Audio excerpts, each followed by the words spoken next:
With alarming regularity, we have been getting statistics and data points that indicate the rate of despair in the United States is climbing fairly precipitously. Now, despair is sort of an amorphous concept and you can't easily quantify it, but for one, the suicide rate in the U.S. is at its highest since World War II, and the increase in the suicide rate is especially pronounced among teenagers and young adults.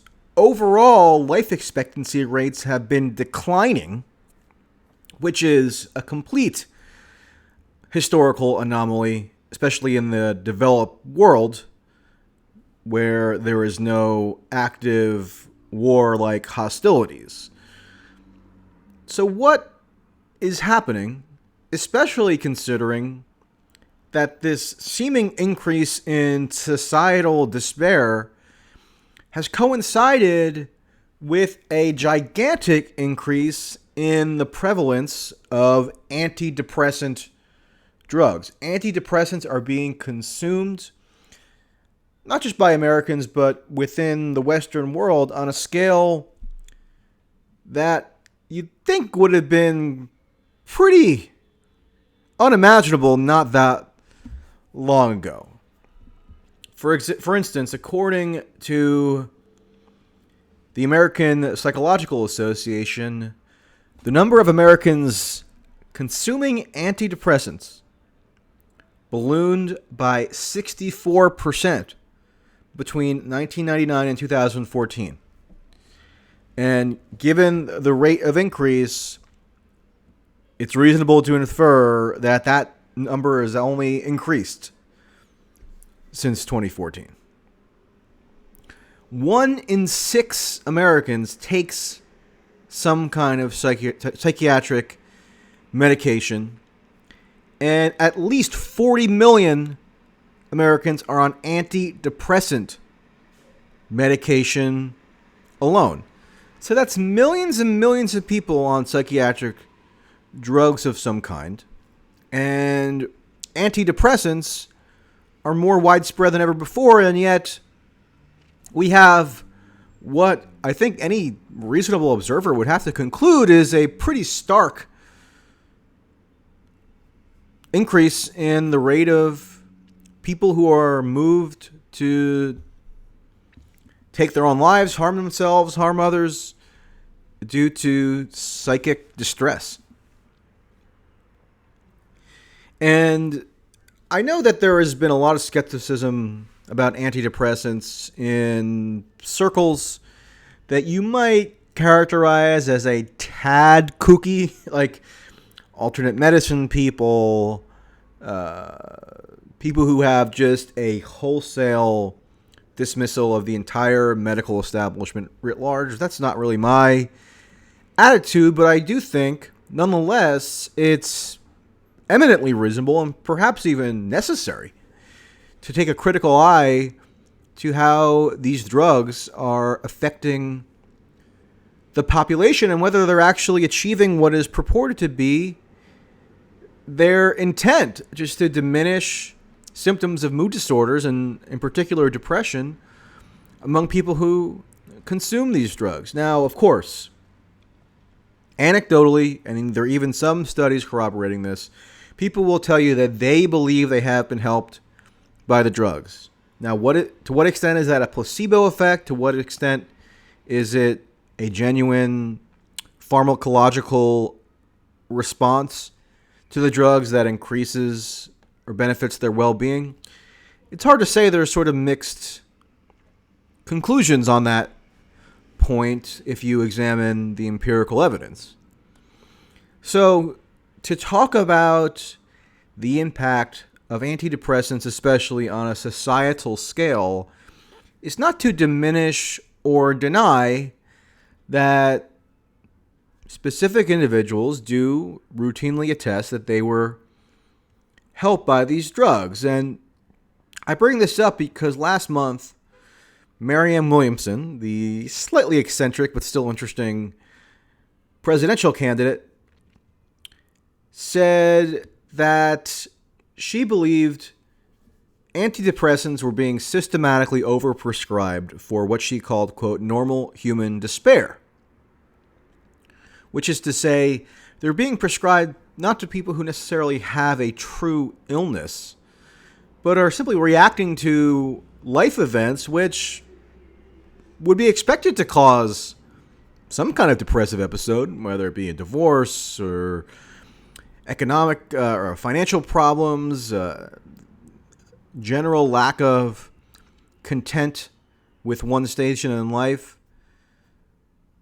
It's only logical, you would think, to have somewhat of a depressive response to those events, and yet people have been encouraged by the pharmaceutical companies to think of their despair in medicalized terms. So they go to a psychiatrist who then prescribes these drugs, and whether it actually benefits them is really an open question. I would strongly suggest that people go read a series of articles in the New York Review of Books from 2011 by Marcia Angell, who is a renowned doctor at Harvard Medical School. She was a former editor of the New England Journal of Medicine, so you can't get much more prestigious than she is in that field. And she wrote very, very bruising accounts of the faulty logic underlying the mass production of these drugs and how they are, like Williamson suggested, really being systematically overprescribed without adequate evidence of their efficacy. Rather, there's evidence that the drugs can have a harmful effect on some people. As Angell points out in one of her articles, which I'll link to, long-term use of these drugs can coincide with, a shrinking of brain tissue and a lack of a diminishment of cognitive function.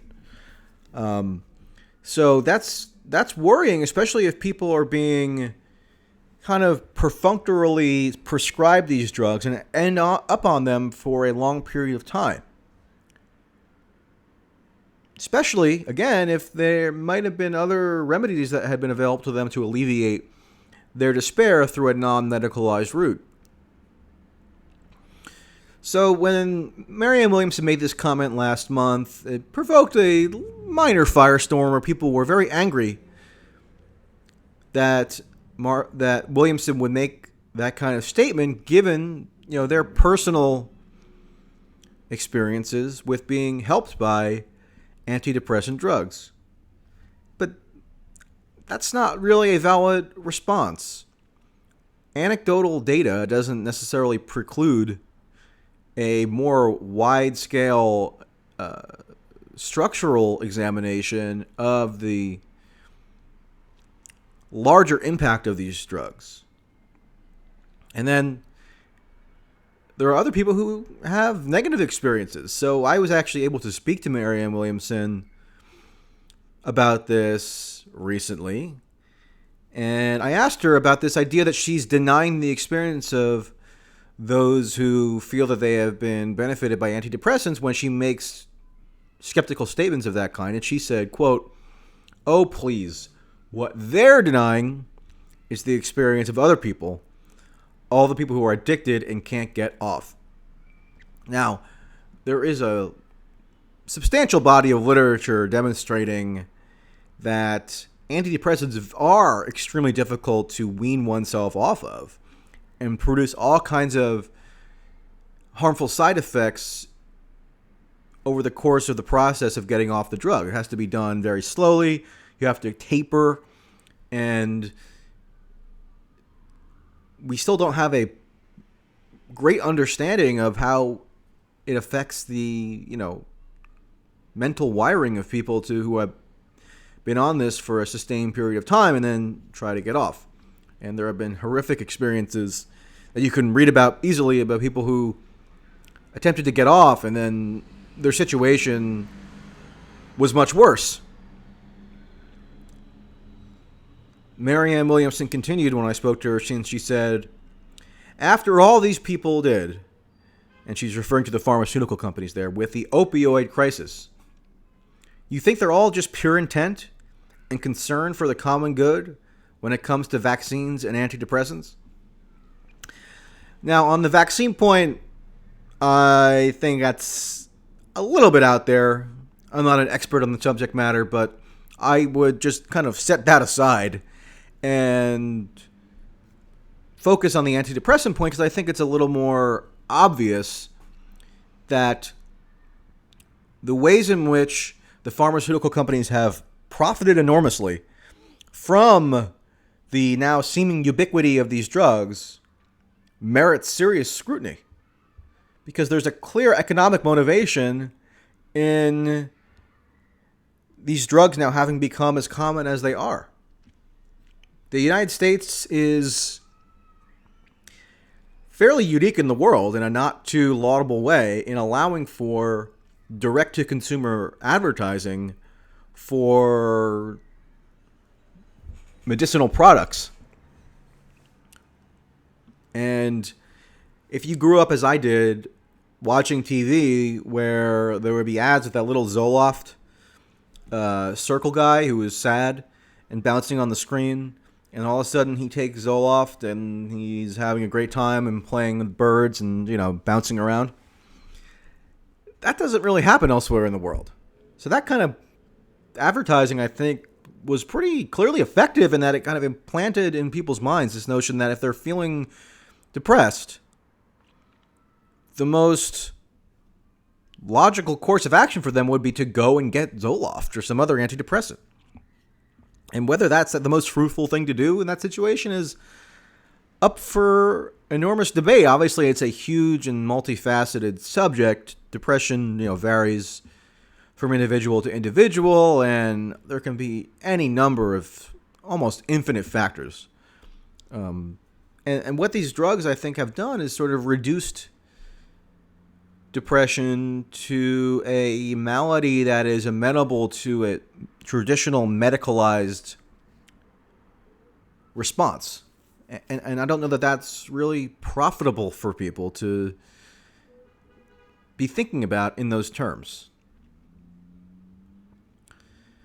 Now, the point about the opioid crisis, I think, is very interesting because it's almost conventional wisdom now and indisputable that pharmaceutical companies flooded markets with opioids at a obscene rate, got people hooked to the point that they then went on, in many cases, and had to try to acquire heroin on the street because the drugs were too expensive.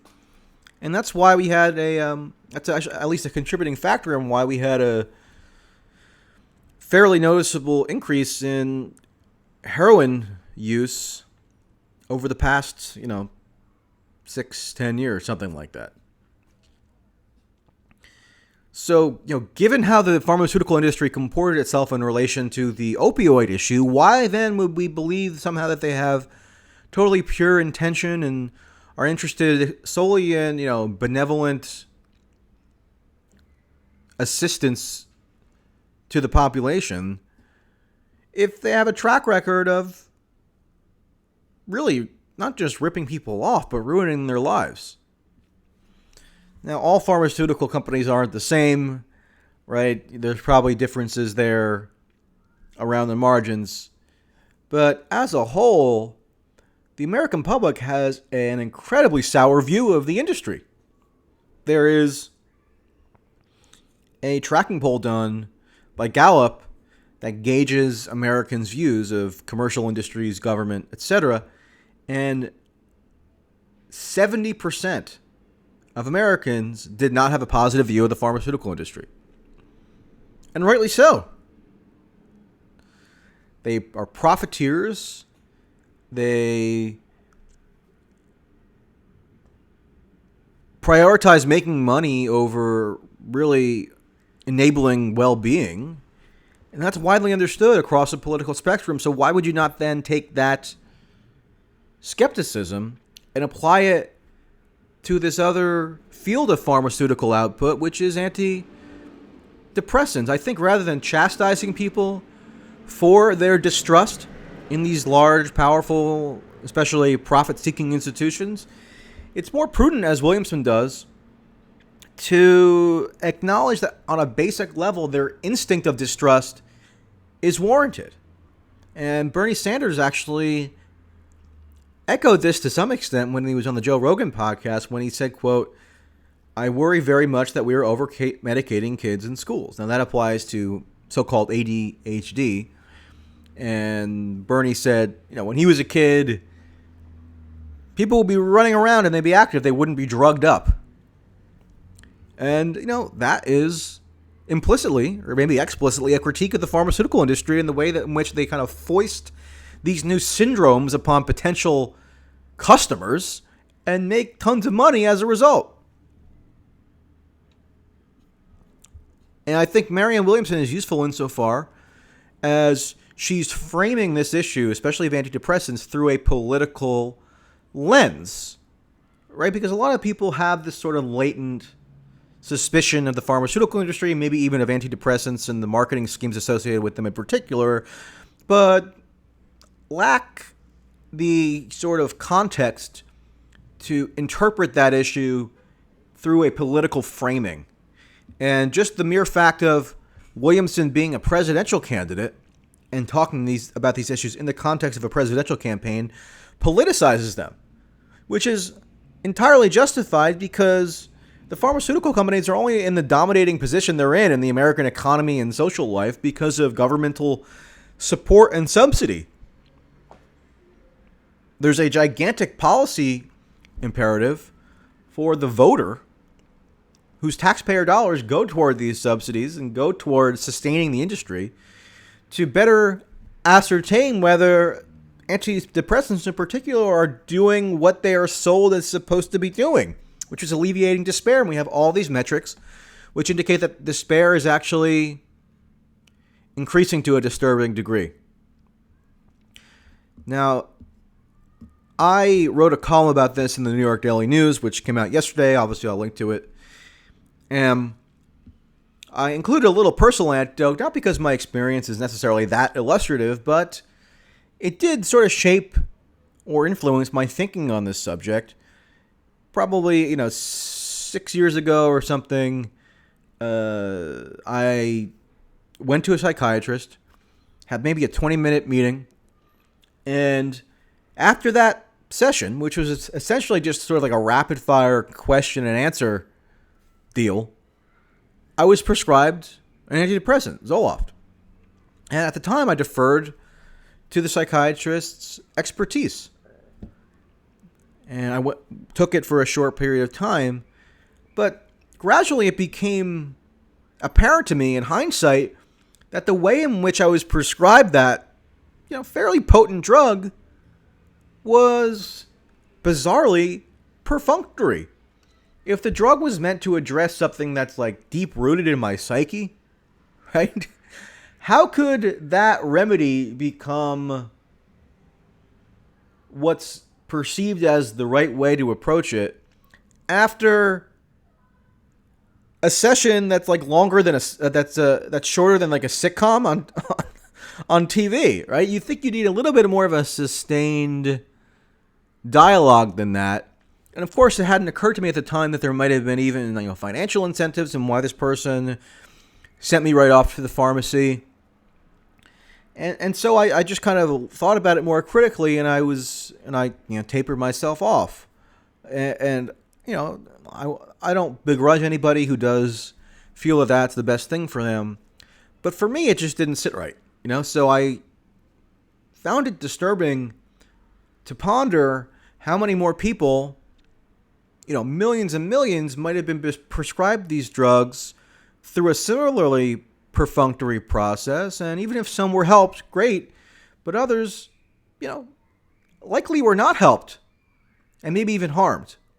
And whether you're helped or harmed, it all redounds to the profit of the pharmaceutical companies, and that has sort of informed my thinking on this ever since. So, read that article in the Daily News if you're interested, and I will talk to you later.